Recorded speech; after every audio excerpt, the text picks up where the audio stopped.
Welcome back to the Immigration Answer Show. Can you guys hear me? All right. So we're still working on our technical solutions. My camera's a little too low. I'm not sure exactly what's going on. It's a work in progress. We will get it right in the next couple days. This microphone looks orange, so I just want to make sure everyone can hear me. But if you can hear me, we'll go with it. So hope you all are doing well. Hope you're having a good week. Today is Thursday, the 28th of September. It's also the last show that we'll do this September. We are still, we're going to announce the winner of our viewer of the month on Monday. And we've got a nice set of prizes for that winner. Hope all are here for the hour. I'll be answering as many of your questions as I can for that hour. And then later on today, I'm flying to Washington, D.C. to argue a case in the federal court in the Eastern District of Virginia. So I don't have a lot to lead off with, but if you could leave us a comment, let us know where you're watching from. Let us know maybe what immigration issue you're confronting. I don't usually, hello, Waihori, I don't usually get to the comments, and it looks like the waiting room is already full. So I'll go ahead and get started. I'm going to take everyone in order today, and Mike was here first. Hello, Mike. Mike's invisible. Hey, There's Mike. Can you hear me? I can hear you. How are you doing? Good. How are you? Thank you for having me on, Mike. I'm currently in a little bit of a pickle. Some background. I'm a United States citizen and I work, and my wife is on a B1 visa and is a student in her home country. We hired a lawyer to handle the immigration process, and he submitted I-130, I-465, and I-765. My wife really wanted to leave to get a medical procedure done in her home country because her mom's a surgeon, and she did not also want to overstay her B1 visa, and she asked the lawyer if she could leave, and the lawyer stated that this shouldn't be a problem as long as she has the receipts of these various notices before she enters again. After reading online, I was doubting this advice a bit, but after she left, unfortunately, I read online that she can't leave without a completed I-131. Is she able to come back? What sorts of recourse do we have for this? Is your lawyer an immigration lawyer or just a lawyer? Honestly, I'm really doubting his credentials at this point, just based on the feedback I'm getting online. I'm not too sure. I looked him up on the state's bar and I couldn't find him. So you think he might not even be a lawyer? Yeah, but at this point, I'm not concerned with that. I'm just trying to fix the situation. He's definitely familiar with, completing the forms and guided us through that, but I don't think he's familiar with these I guess they're pretty elementary sort of rules. It's been a really long time since USCIS would let you leave and get the advance parole sort of mailed to like you, and then you send it to them overseas.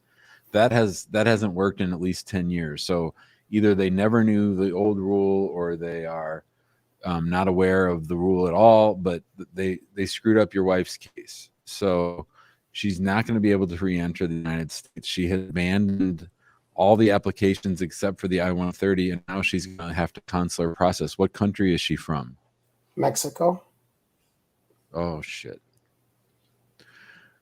So what's the receipt date on the I-130? September 15th for all three forms. You mean you just filed? It was we signed everything. The lawyer said, "Look, I'll mail stuff out," and she had left, and she left before, I guess, it was received by the USCIS. And since then, have you received receipt notices?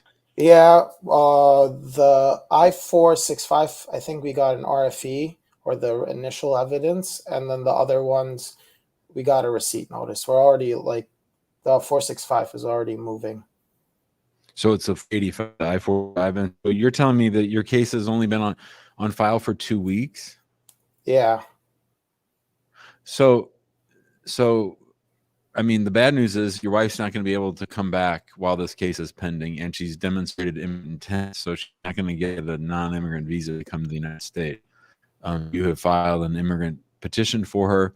That's one bad thing. The other bad thing is that you're going to have to now get them to convert her case from an I-130 here in the United States to an I-130 abroad, which means you're going to have to pay more fees and pay and wait more time, because what they'll do is they'll approve the I-130 and then they'll think she's here in the United States for her green card interview and she won't be able to have one.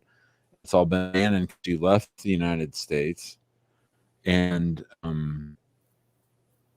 you're gonna have to cancel her process, which means just added two more years to the case. Are we able to withdraw the other two applications? The Yeah. 485. I mean, if I were your lawyer, I might recommend that. I might recommend withdrawing the 485 and the 765. She never had applied for the 131, or you just got received for it? No, she never applied for it. She wasn't aware. She was advised incorrectly. That was the problem. Sure. I'm what some advice I'd gotten online was that if we withdraw the adjustment of status and whatever the work authorization forms, that maybe we have a case that she can come and visit me. She's a student. She wouldn't be able to even enter the country, because if we withdraw it, she can argue she's not looking to adjust status. We've switched to consular processing, and I'm just looking to visit my husband and go back, either for the holidays, or I'm not saying to live with me throughout the entire process, but just. Does she already have a visit visa to the United States? Yeah, she has a B1 for 10 years. So she might be able to re-enter. They might not let her in once they search. And the thing that makes it hard for her to get a non-immigrant visa is the 485. It's the I-130. It's that you filed for an immigrant visa petition for her, so that remains on file. Maybe she'll be able to come, but more likely when she goes through customs, they're going to see that you filed for a green card for her. Here's another good question. How long have you been married? We got married August 10th. And when did she enter the United States? She entered maybe March 13th. Okay. It's been over 90 days. Okay, so that's good. Okay. So long and the short of it is, I don't think she'll get a visit visa to the United States. I mean, I don't think she'll get another one. She doesn't need it right now, but I also think she has to be completely honest with CBP. And if they say, has any, but you got married the last time you were here, yeah, and your husband filed an I-130 petition for you, yeah, then I think what happens is they revoke her visa and don't let her into the country. Okay. So it looks like our only way around this is to just change to consular processing and wait. Yep. Thank you. Thanks, Mike. Good luck. Well, that sucks. Sounds like a notario gave him really bad advice, as notarios often do. Abdu's here. Hello, Abdu. Hey, Jim. How are you doing? I'm great. How are you doing? I'm wonderful. I called you last week and I was telling you about the I-130 situation when they approved the I-130, but they said we haven't received an I-485. So I did what you told me. I sent them, the receipt notice of the I-485, and I did exactly what you told me. So then just yesterday, they approved my I-485. So I called you today to say a big thank you. I'm very grateful for having you. I'm very grateful to have known you. Thank you so much, Jim. You've been so amazing. I will continue watching your amazing shows because I keep learning, but I just want to say a big thank you for all your advice, for all your effort. I couldn't have done it without you, Jim. Thank you so much. Thanks, Abdu. Congratulations. I'm very happy for you, and thanks so much for the call. Thank you so much. Buddy. All right. Going right down the line. Tony Fly Eagles Fly is here. What's up, Tony? Hi, Jim. Can you hear me? I got you. So I got my green card in May my temporary green card, and you helped me so much with like the questions I had and all. And my card came in about 5 months. I just wanted to say thank you for that. You were a great resource, and you really helped me a lot. I appreciate it so much. Sure Um, thing. so my mom wants to come visit me. She's never been to the country and wants to see where I live, vacation a little bit, and probably and return to work back home later. So my questions are, I was wondering if she could apply for a visitor's visa to come visit, and if it might seem weird or fishy since I got my green card um, just recently, or if it might be fishy for any other reasons at all. Um, how did you enter the United States? I'm sorry. How did you enter the United States? Through Border Patrol, as a student, Right, F1 but student. okay, how long did you finish your studies? Yes, I did. I graduated What country is your mom from? from Ghana. Does she have a job? Yes, she does a job back in Ghana. Does she own property? Yes, she does. So anybody can apply for a visit visa. A lot of times, moms of people who are on a path to citizenship might not get it because they think she might just hang out here until you become a citizen and then apply for her. Yeah, She's certainly free to apply. Might get approved, might not. I would say probably 30-70 no, 30-70 that it gets approved. But it's worth a shot. There's no downside to doing that. right. But what would you recommend? Do you think that she waits it out, or I don't know? It might not be great for her to apply for the visitor's visa now. Is that what you think? Wait for what? I don't know. For the chances for her to get approved gets So higher. you're concerned of her applying right after you got your green card. Yeah, I just don't want the situation where she gets denied and she has a denial on her report or whatever, and it hinders her Well, from applying. she's most likely going to get denied. Okay, because I'm in Because proceedings most for a green because card. most visit visas are denied. Oh, okay, okay. So I don't think the fact that you just got your green card, I don't think it helps, but I don't think it hurts that much. It's just I think she's going to stand on her own 2 feet. Do they believe she's going to come to the United States, do what she says she's going to do, and then leave on time? That's the whole question. Right. Does it help that my dad has he's had multiple visit visas, and he barely uses them. He barely uses them, and when he does, he always returns back to the country. Like she has property, she has like she's well to do in Ghana. She If she can Mhm. prove that, will that increase chances of That's the whole shooting match. Yeah. Yeah. All that helps. Sure. Okay. Okay.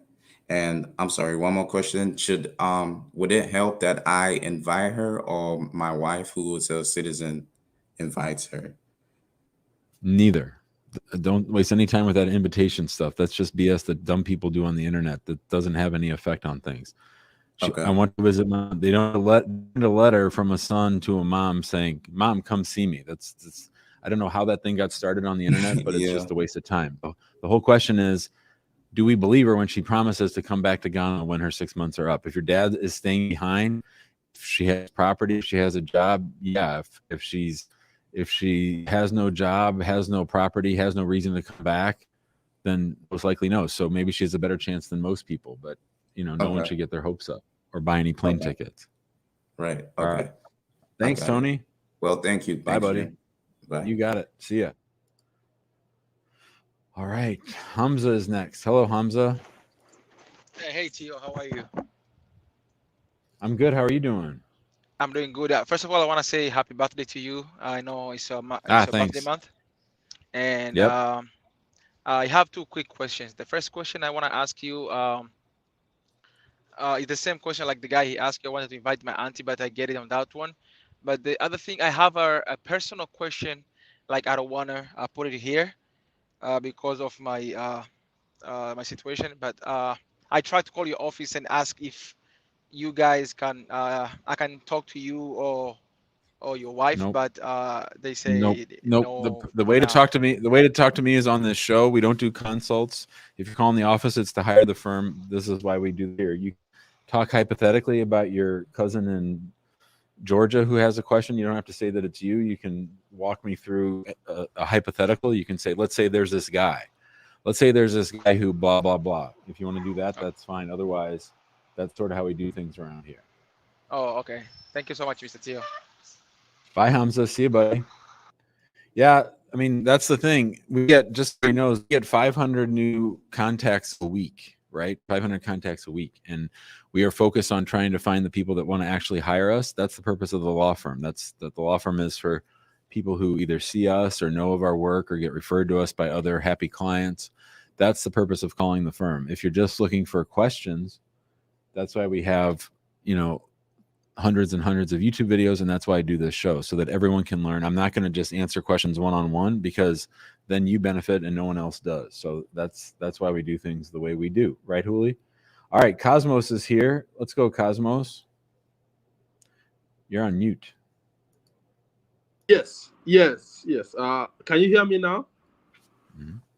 Okay, let me go offline. Let me go off cam and talk. So 2021, I got married to my wife. She's a U.S. citizen, and currently now our case is MVC. I'm currently waiting for my interview. So, but back then on 2016 and 2017, I attended an interview, a visiting interview. That's a B1, B2. So, which was denied then. But the company I was working with, they were it was the company that arranged it, and the agent then filed in the application. The agent filed that in the marital statute that I'm married. Of course, I was single then. He insisted that was the best option for everyone to get the visa. So he told you Even that though, he told you that before you did it. yes. Okay. They filled the form. They filled everything. I was just told everything and what to answer at the interview. It was quite long. So, but then currently now, some time ago, I watched a video. When I got to know about your YouTube videos, I was watching some of them, and I found a particular one where you said if you have lied in your previous application, it is a problem. So I want to know how much of a problem I'm in because I'll be attending my interview soon. My case is IR1 category. So, and also, what can I actually do? What can we do to make sure that I come out with my visa? Because it's already a 5 years relationship and 4 years marriage. So that's why I'm calling. I'm really glad you called. So what embassy? Lagos, Nigeria. So you're in a lot of trouble, and you might be in a whole lot of trouble. Do you want me to explain to you why? Yes, please go ahead.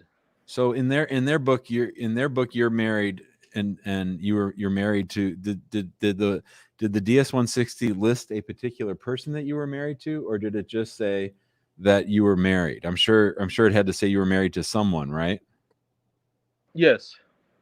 Okay, so let's call this person Mary Brown. So on Cosmos's DS-160, he signed under oath that he was married to somebody named Mary Brown, right?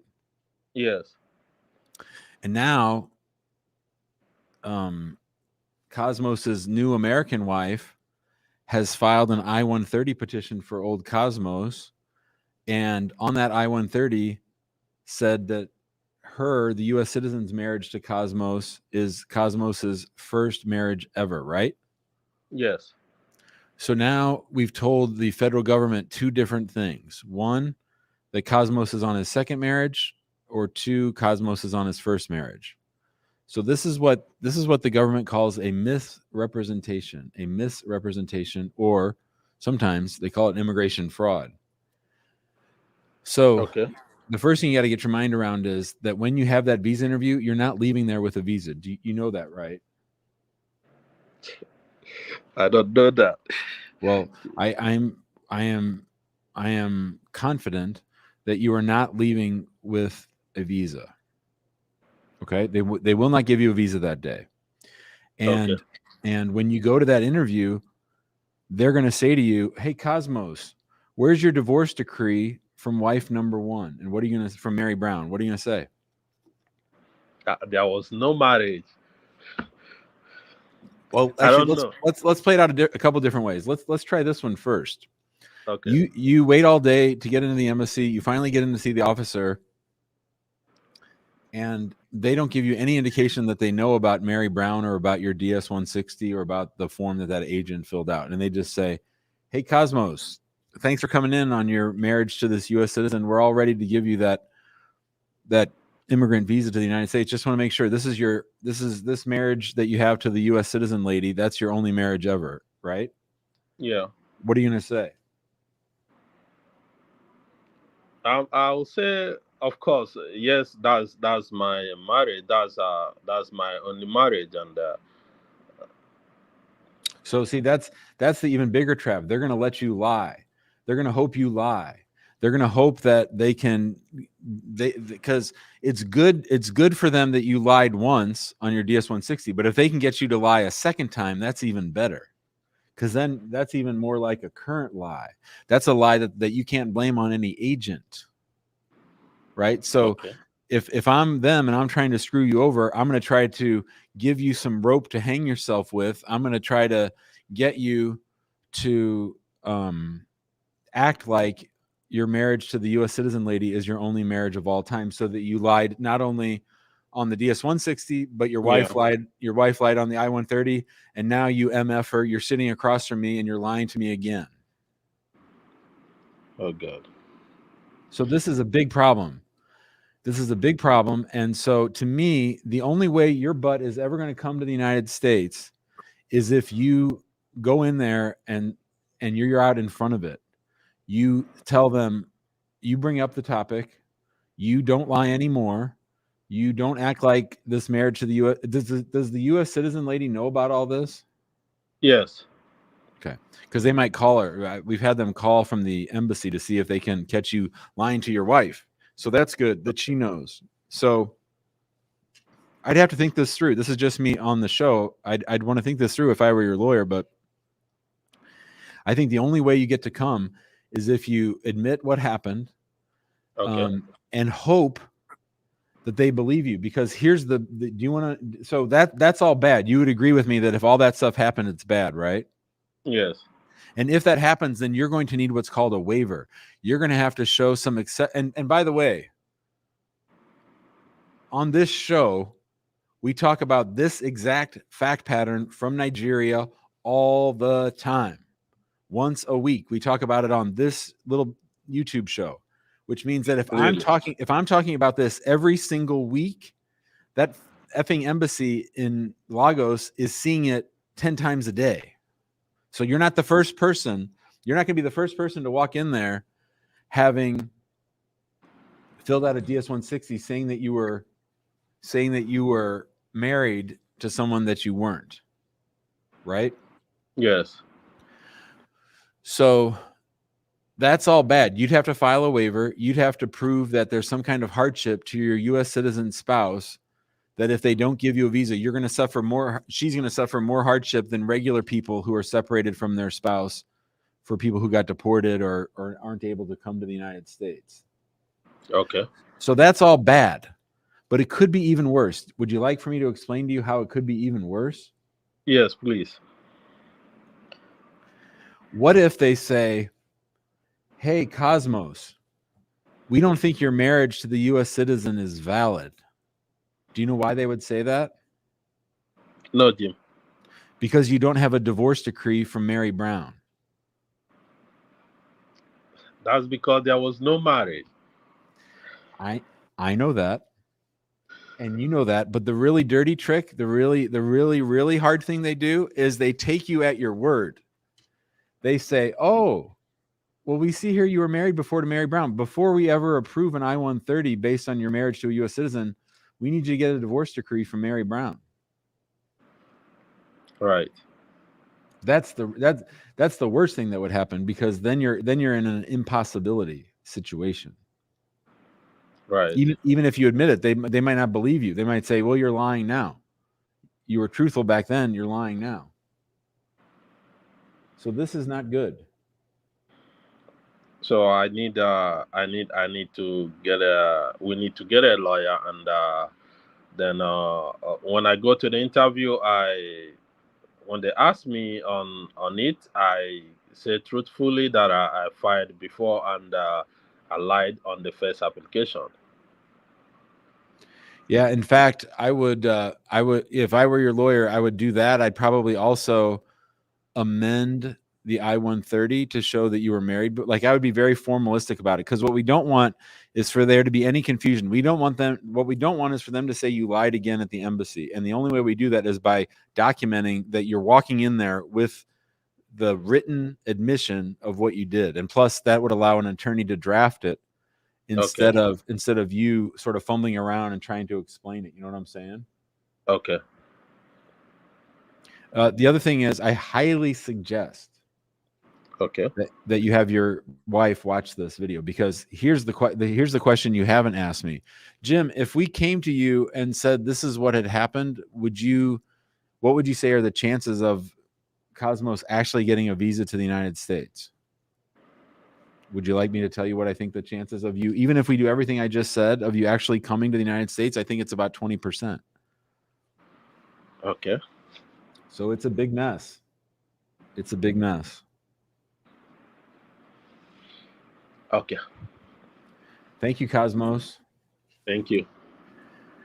All right. Hey, I see Harrison in the waiting room. Harrison, I know that your email is sitting in my inbox. I've been absolutely swamped. I will get to that email today, and I will email you either today or tomorrow. I got a big argument tomorrow in Arlington. I'll either email you tonight when I'm on the plane, or I'll email you when I'm on my way home. Is that okay? Just give me a thumbs up.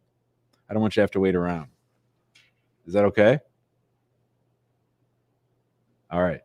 I will get back to you. I promise. All right. Let's go to Dulce. Hello, Dulce. Oh, we got to get that audio squared away. Hayat is here. Hello, Hayat. Turn my camera off. I will turn your camera off. Is that a green screen? Are you a YouTuber? You got a green screen back there. No, my husband.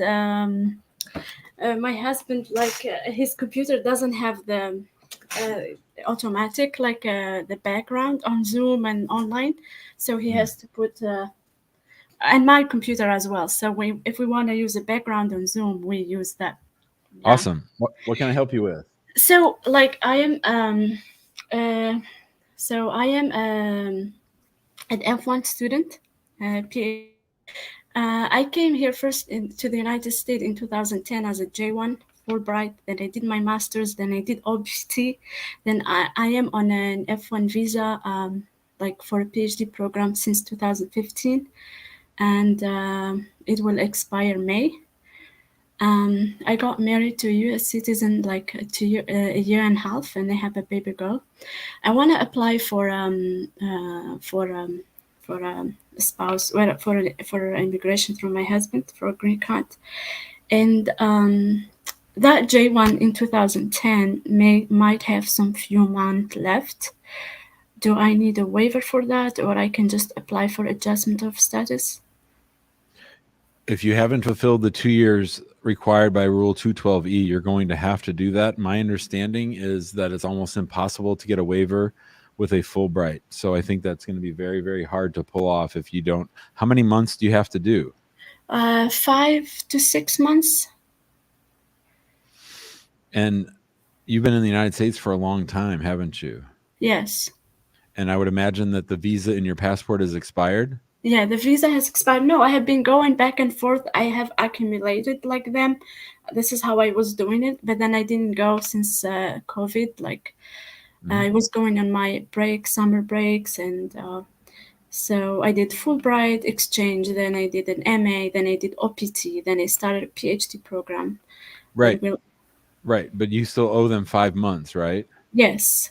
And what I'm trying to figure out is, in your passport right now, do you have a current visa or is it expired? I have an I-20 valid till May, but I don't have a visa. So then I think you're in a real trick bag, because I think you're going to have to do those 5 months outside the United States. But if you do, you're going to have to get a new visa to come back on your F1. And I don't know that they'll give it to you because you've been here for so long and because you are married to a U.S. citizen.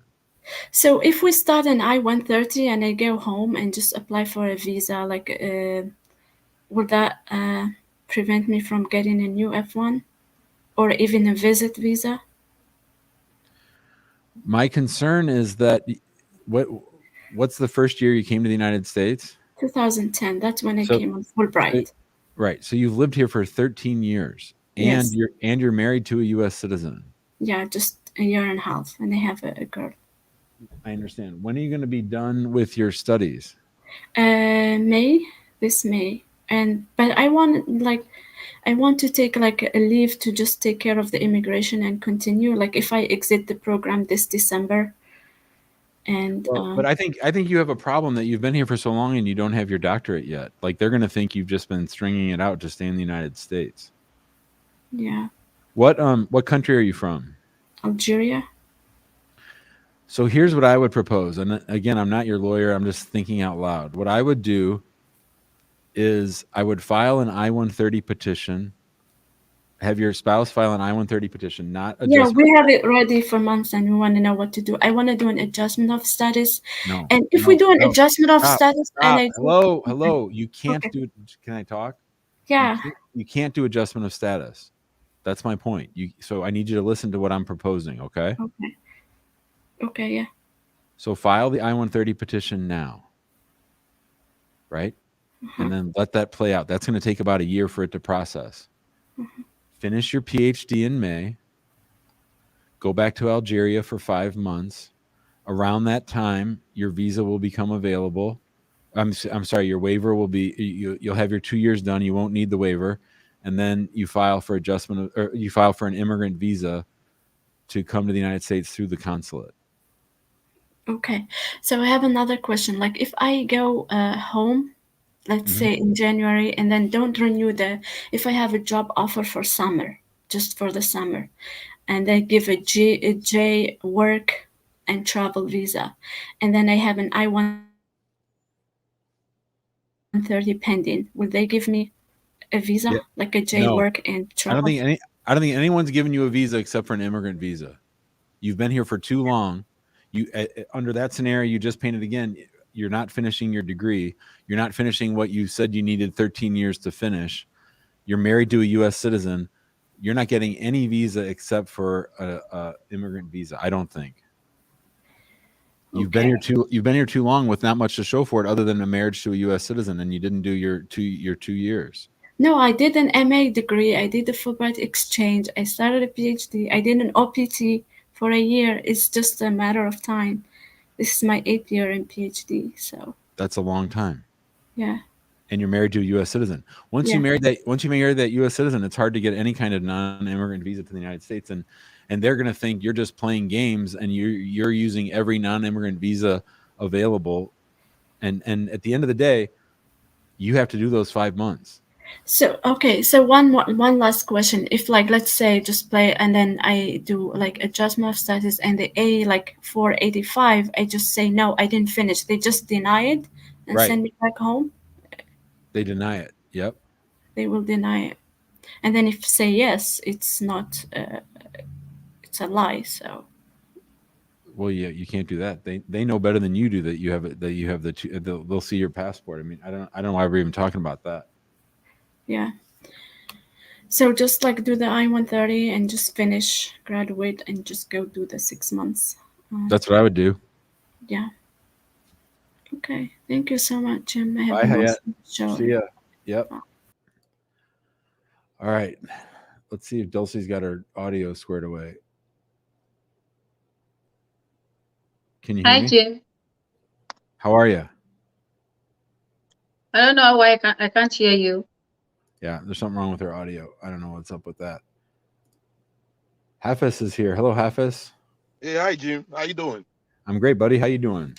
I'm doing great. Thank you so much. Quick one, Jim. Can I go off camera? Can you take me off camera, please? Thank you so much. So I have a younger sister who came into the United States in 2016, and she spent about 2 months and then went back to her country, and then she came back in 2017, and when she was about leaving back to her country, she met a guy, and the guy kind of promised her marriage, and like a couple of months later they got married, and they put in the papers.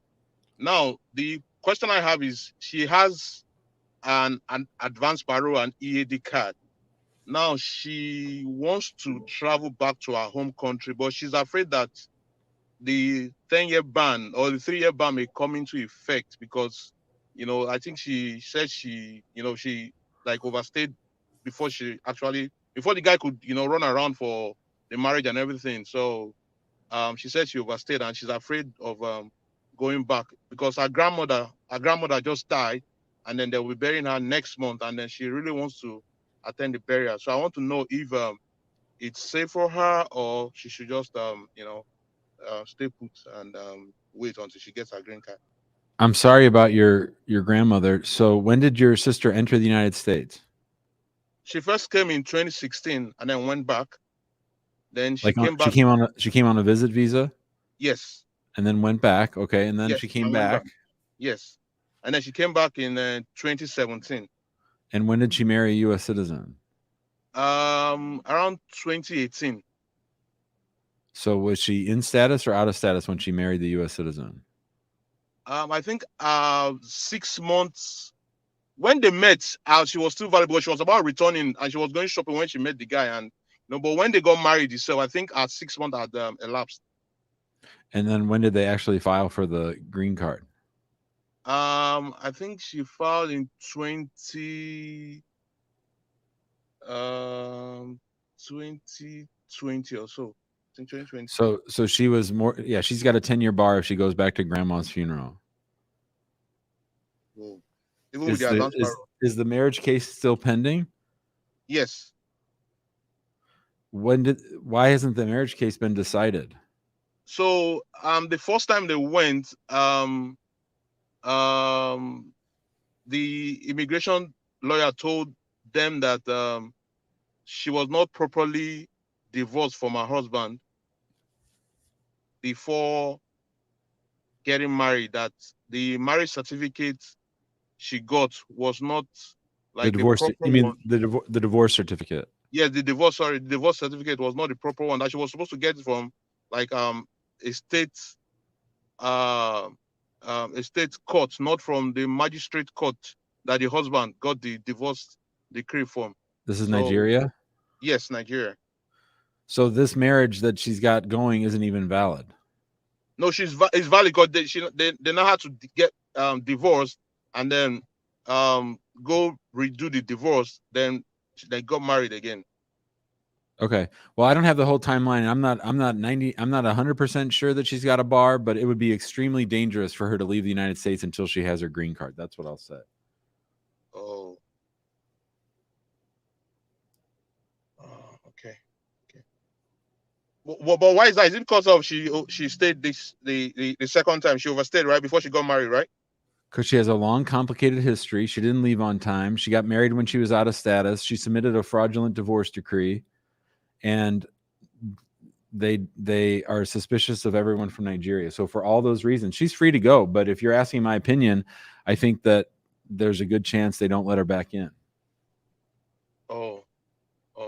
I also think I'm also not sure if she's ever going to get a green card. It seems really messy. Because the timeline for their I-130 is about 3 years now, so they don't know if they're going to call them anytime soon for the interview. Well, why do you think that is? Why do you think that is? Because the timeline on the I-130 for their field office is about about 3 years. No, most green card cases, even with posted timelines, aren't taking 3 years. It's taking 3 years because she has a complicated history, because she submitted 2 separate I-130s, because the first marriage certificate she sent in was not valid. That, and they're waiting to see if the marriage falls apart, so they don't have to give her a green card at all. They're trying to. But initially on the timeline for the I-130 was 11 months before they now took it to the 3 years. I thought it was maybe like. I guess what I'm saying is, if it's an easy case, they do it much faster than 3 years. This is not an easy case. They don't want to give her a green card. They're waiting for her to fuck up, like leave the United States to go to her grandma's funeral. So that. Well, she has a kid. They have a kid together already, so they are properly married with kids. Okay. All right, Hafiz, I'm gonna go. All right, Jim. Thank you so much. Bye, buddy. I just noticed Princess is here. What do you say, Princess Lizzie? Hi, good afternoon, Uncle Jim. How are you? I'm great. How are you doing? I'm fine. I know when I called back in August, I think. Yeah. You gave me some advice, but I didn't listen to it. Oh, well, I hope my advice was good. Well, is everything It was okay? good advice, but I didn't listen. Because I told you I got. You get your EB2 national interest waiver I-140 approved. Yes, so I got this approved and stamped in my passport, but I told you I needed to go the end of August to sort some things out, like apartment and so forth. But you said I should wait, that I shouldn't go for a week and then come back to UK. I should wait until I get my green card and stuff. Yeah, that sounds but I like did me. go because I couldn't cancel it, so I went for a week and came back. So I went back to the UK, which was kind of against your advice. So I'm sorry. It's okay. It's okay. But after I left, my green card arrived. Yeah, when I left, my green card arrived in America. Okay. So I was able to come back in, and I have my green card now. Awesome. That's great. So what are you worried about? No, I was what? Do you know what? Because I saw some comments from, was it Julia and yourself, that how am I coming back in yet? You asked a few weeks ago, but because I was back in the UK, I was so nervous because I was thinking, will they let me back in? Forth like that. So I just explained to the CPP officer that, yeah, it arrived, because he asked me instantly, where's your green card? And I said, oh, it arrived, but I left before it came. Then he was just like, oh, next time, just make sure you have it. But I was just nervous because I didn't know if I could enter back in or not. Oh, so I would have had a friend go by. I mean, I don't know if you have any friends in America, but I would have had somebody ship you the green card to England. That's what I would have done. Okay. I was just nervous. Sorry, I was just nervous the whole time. I was praying, but I'm happy. So just to be clear, you're physically inside the United States and you have your green card. Yeah, I'm in my new apartment. I mean, I'm just on an inflatable bed right now, but that's great. You gotta get some furniture up in there. Yeah, so I just wanted to call I'm happy for you, Lizzie. Congratulations. You did a great thing. Congrats on getting that NIW, and I hope you have a wonderful time in America and that you keep on checking in on us. Thank you. You said you're in Arlington. Did you say tomorrow? Tomorrow, yeah. Oh, it's a bit far. Maybe next time when you're around in Texas then. Yep. All right, I'll see you. Thank you so much. Bye-bye. Bye, Lizzie. Yep, take care. Oh, we're happy about Lizzie. See? Sometimes they give advice, people don't follow it, and good things still happen. So that's all good. We're happy for Lizzie. She's one of our favorites. Arslan's here. What do you say, Arslan? Hello. Thank you so much. So, Jim, I arrived in the USA on F1 visa on August 4, 2023. And I am planning to marry my partner who is a US citizen. But I'm trying to understand a few things. So these are 90-day rules. So I'm trying to delay till then, till second November when it's 90 days. So late November, that's a date we fixed. But the thing is that I have to go back to my home country in late November as well due to some domestic issues. So should I go or should I not go, or should I get married after returning? Why are you in such a hurry to get married? You just got here. It's not about hurry. It's we have been deciding for a long time. We have been in a relationship for 2 years. Yeah, but what when you went to the embassy to get your F1, what are you studying? Master of Data Science. Are you even if you get married, are you still gonna go ahead and Yes. proceed. Okay, so but they're not going to believe you if you get married right after or 60 or 90 days after entering on an F1. They're going to be suspicious. They're going to think that, like you said, you've been in a relationship with a long time with this person. You just cooked up this F1 to get yourself into the United States so that you could get married. So I would say, for lots of reasons, I wouldn't get married till January or February. I would get started on my degree. I would show that I'm serious. I would show that I'm re-enrolled for the spring. Plus, based on what you said, you've got to leave on your F1 and come back. I would say getting married ahead of that would be a dumb thing to do if you could avoid it. I would do all that after you travel. And then once you come back, get married. Again, you're going to have to wait 60 days after you arrive the second time to get married. But by then you'll be well into your second semester. Get married then file for adjustment. If you're on a master's, you got 2 years for your F1. So just get that thing started, but don't do it before this trip you have to take in November. I wouldn't do that. Thank you so much. That's my question. That was easy. Bye, Arslan. See you, buddy. Kartik is here. Hello, Kartik. Hi, Jim. How you doing? Oh, he's sort of locked up. Can you hear me? Yeah. Now I can, but you're sort of frozen. Go ahead. So yeah, I'm in Australia and I'm a student, and my partner has got her PR. She's a legal permanent resident in California, and she's been there for a year now. We're planning on to move forward and getting married. So I just want to check what could be the fastest possible way to get there and, live with her. How did she get her green card? Through family sponsorship. Like an uncle or something? Yeah. And what's your work or educational background? So I've done my bachelor's in business from India. We both are from India. And then here in Australia, I'm doing my master's in business. How far into your master's are you? I've done 6 months already. Okay. So one thing you might explore, and sorry, I might have missed this. Are you already married or you're not already married? No. I'm not yet married. We are planning to get married. And I also have my tourist visa approved for USA. So, status adjustment is also one option that I was thinking of, but I don't know what would be the best thing and, the most safest possible way. Okay. So and have you used that visit visa to the United States before? Not yet. Okay. So let me tell you about two different people. Okay. Mm-hmm. These people are not named Kartik, they're named Dartik. So there's Dartik 1 and Dartik 2. Okay. So Dartik number 1 says, I'm coming to the United States. I'm going to get married. As soon as I get there, I'm going to file for that green card. I have immigrant intent. I have every intention of getting a green card. That's Dartik number 1. Dartik number 2 says, hey, I think I might like to go visit the United States. I might like to go look around. In fact, I'm thinking about changing schools. I might transfer my master's program from Australia to the United States. And then let's say our friend Dartik comes to the United States and starts looking around. And Dartik looks in Philadelphia, Dartik looks in San Francisco, and then Dartik happens to look in Houston, Texas, where his girlfriend lives. Mm-hmm. And then Dartik says, man, Australia is really far. I really don't want to go all the way back there to Australia. And I like this program that they have at the school in Houston. I'm gonna go to school in Houston, and I'm gonna file for change of status from my B1, B2 to an F1, and then maybe while that's pending for a few months, then we decide, man, this is for the birds. Let's just go ahead and get married and file for a green card.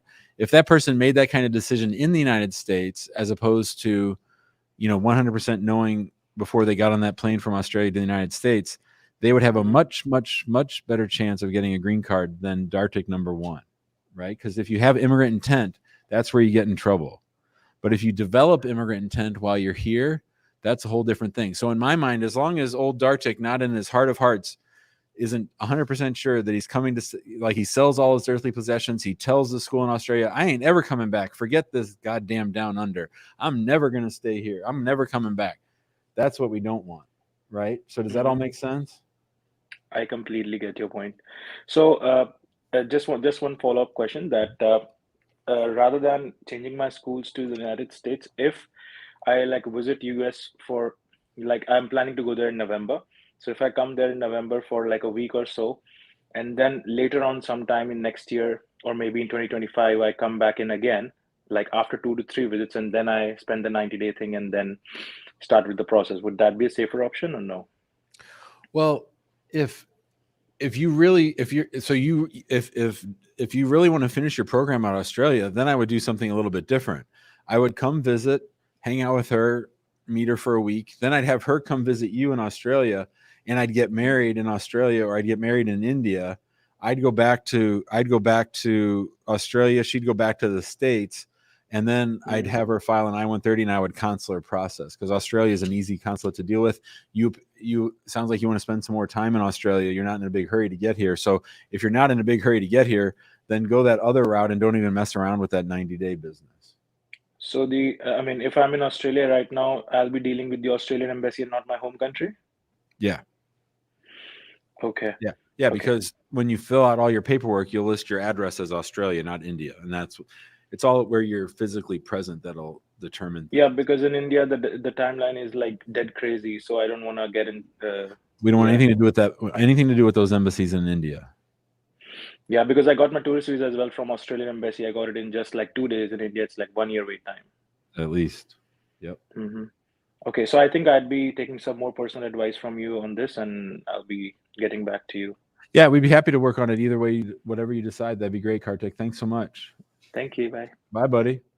Who can believe that we can talk to someone all the way in Australia on the Little Immigration Answer Show? It's hard to believe. Now, we're still waiting for Madagascar, but one of these days we're going to have a caller from Madagascar. We got Namibia. I was very excited about that, but now we're still waiting on Madagascar. Charmaine is here. Hello, Charmaine. You're on mute, my friend. Okay. Hi, sir. How are you? I'm great. How are you doing? I'm fine, thanks. Oh, just want to ask you a quick question. My mom filed for me in the category F2, over 21, unmarried. And that was 08. And in 2015, I got married. So I just wanted to know if the priority date changed, because I'm in F3 now. No, that case is over. Oh, so it's a new priority date now. No, I think your mom had to file a new I-130, I think. Oh, even though she was a citizen at the time? Oh, she became a citizen after you got married? Right. I'd have to research all that. She became a citizen even before she filed for me in 08. So on the day that she filed the I-130 for you, was she a citizen or a green card holder? She was a citizen. So you were never F2B. Oh. Right? When she filed, I mean, hey, Charmaine, I can't tell you this stuff without seeing all the documents and everything. If you want to send me the dates, I'm happy to look at it and tell you what I think. Okay. I had sent it to the WhatsApp, but the lady said I should call. Oh, yeah, come on this show, right? I need to see the documents. I need the timeline. Okay. So you can email. Okay. All right. Thank you. You got it. All right. Lonray's here. Hello, Lonray's got his hand up like class. Thank you for having me. How are you today, sir? I'm okay. How you doing? Good, sir. Just a quick one, sir. I applied for I-485 with my family about 2021 after our asylum was approved. Great. So about 3 weeks ago, I got RFE that I needed a medical examination, which I did. I sent back. Great. So 3 days ago, I saw the update on my status that card is being produced. And yesterday, I saw that case was approved. But on checking for my family, it was still the same old messages. Named, it was saying name was updated. So I was a bit worried that how could that be, because we applied for this together. Oh, I wouldn't worry about any of that business. I think the online stuff is often wrong. I think that sometimes they update one person's but not another's, and they think it just covers everything. So I think everybody's green cards are probably on the way. Oh, I'm happy to hear that. I'm happy to hear that. Yeah, Okay. good job. Hey, congrats on getting the green cards for everybody. I'm happy for you. That's great. How long? So it took 2 years for you to get the green card? Come again, sir. I didn't hear you. So you filed for the green card. It took 2 years altogether from the time that you applied? Yes. No, no. I applied. I got here 2018. We applied for asylum 2018. I did the interview 2018. Then by 2019, it was approved. So after 1 year, which was because we got the approval 2019 November or thereabout. So by 2021 January, we submitted the I-485. So 2.5 years. Yes, something like that. That's a long time. All right. Well, Yeah, congrats. Let me know if you need Thank you anything. so If it much. does, yep. Bye, Lonray. See ya. All right. Sarah has been waiting patiently. Hello, Sarah. Hi, Jim. How are you? I'm well. I have a question. I am calling on behalf of a friend who already has a 10-year green card Okay. that expires in 2025. However, there is a current fraud investigation that is going on. And we just want to know if that is going to affect him in either applying for his citizenship or renewing the green card. So how does this person know there's a fraud investigation? Well, the charges, we're just waiting on the trial to proceed. Oh, you mean this person's been indicted? Yes, an indictment has been had. Like in federal court? No. It's like local. Like it's a county fraud case. It's not like a criminal. So I'm sorry. Oh, I got you. So it's not fraud related to the marriage. It's no. like And it's criminal fraud. Correct. Oh, see, when I hear fraud, I think marriage fraud. Sorry. Yeah. Okay. So you're telling me I got a guy who got his green card through marriage, right? No, it was actually through family. This is a young guy. And young guy's got his green card, and okay. And he's had it for 10 years. And has he consulted with a deportation attorney? No, not yet. So that's more important than the criminal defense attorney, because sometimes criminal defense attorney, Sarah, they will not fully understand the consequences of a guilty plea or of a conviction. So in order for your friend to make good decisions, he needs to talk to a deportation lawyer so that the deportation lawyer can work with a criminal lawyer to see if there's a way that if he's going to plead guilty, that they can do it in a way that might keep him from getting deported. Okay. Right. So let me give you an example. So one of the ways that you get in trouble is if it's fraud involving more than $10,000.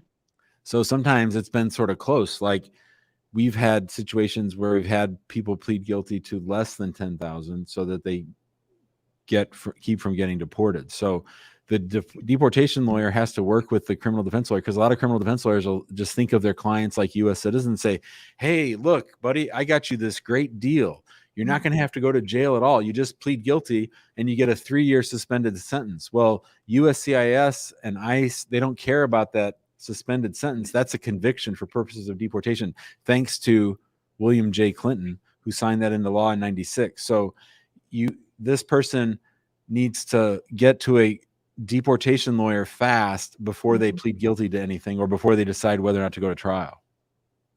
Okay. And that's something that you can help? No. We don't deportation attorney. What city, Sarah? It's in Maricopa County, Arizona. Oh, I got a good guy. Send me an email. I'll introduce you to. I got a good guy. His name's Mac Nayeri, Nayeri. If you find him, Mac, M-A-C, Nayeri, Nayeri, he'll do it, and he's a good lawyer. Okay, thank you. I'll search him out. Thanks, Sarah. If you can't find him, give us a call or shoot us an email. Will do. Appreciate it. All right, see ya. All right, everybody. That's the exact 1 hour mark. We're going to wrap the show. We're happy that old Lizzie got her green card and was able to come to the United States even without it. No show tomorrow, as I'll be traveling and arguing and traveling. I will probably do a show this weekend, probably on Saturday, maybe. My son Yusuf's coming home from UVA, so I might just hang out with him. But we might do a show. If you want to find out when our next show is, text the word show to 314-470-3300. If we don't do a show, then Julie's right. The next show will be Monday at 4 p.m. 4 p.m. Central, back at our usual time. I guess there's no softball on Monday. So Nor's softball season is winding down, which means we'll be getting to regular 4 o'clock meeting times here pretty soon, a couple more weeks. I know most of them wants a 90-minute show. We need to do some 90-minute shows. I think people would actually like those. I will be back. Get on that text list, and we'll see you guys next time. Thanks, everybody.